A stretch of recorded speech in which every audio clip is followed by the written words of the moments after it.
Yeah, we have to understand that our life is, we can say, multidimensional. We got physical dimension. It implies our body, health, well-being, where we live, how we get money, like that. It's a physical dimension of our life. Then there is, we can say, a social dimension of our life.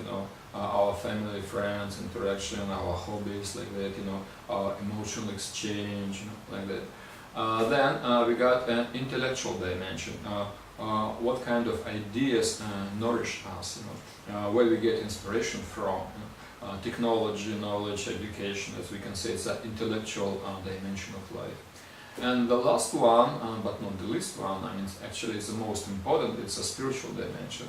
And modern people, they don't give much attention to this one.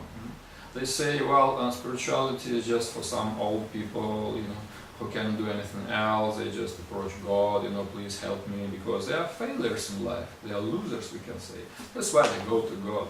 But if we are strong young people, we are business-like, we can achieve some success, we don't need any God. We are practically, like gods ourselves.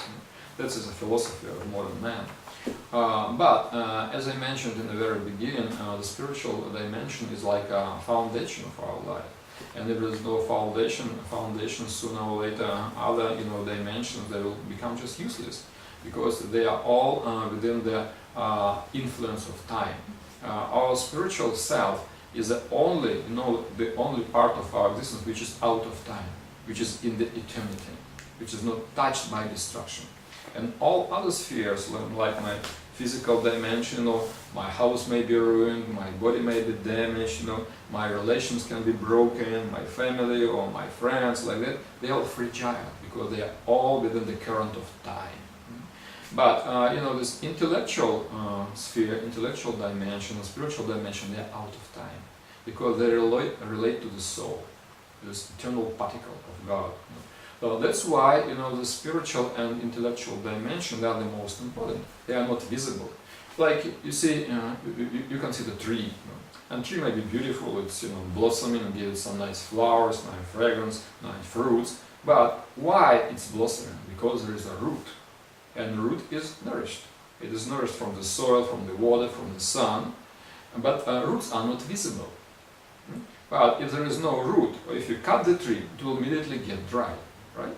So we can say that spiritual and intellectual dimension are the roots. They are invisible roots, but actually they nourish these visible dimensions of our life, like social interaction, our work, our career, our education, our family, and our physical dimension, our health, and our assets, material assets, everything.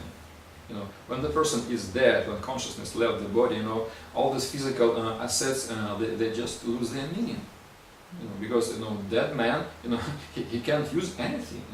So that's why, again, we come into the same idea that unless person is spiritually educated, unless he has some foundation in life, all his other missions, so to speak, they will be someday, he will fail after a while, because his physical body one day will let him down. His family or his career, it will also can end up someday. So then, in what kind of activity he will look for his mission. So that's why the roots, although they are invisible, they are the most important. So spirit, soul, and our intellectual understanding of life are the invisible but most important thing in our life. Because everything else is based upon that.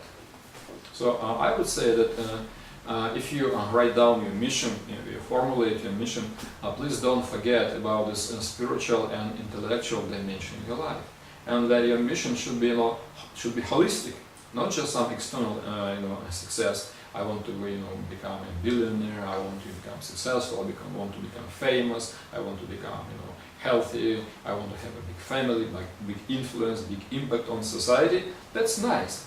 But from which energy all the things are nourished? They are all based on the energy of the soul and our intelligence.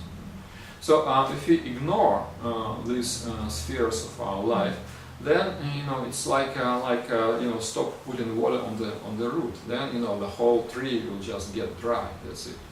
So our mission in life should be holistic. It should also include some spiritual elements in it.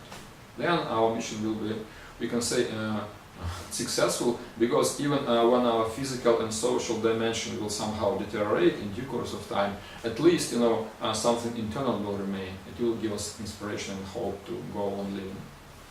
Interesting. So it should be holistic, but on a spiritual ground. Yeah. Okay. Right. Like,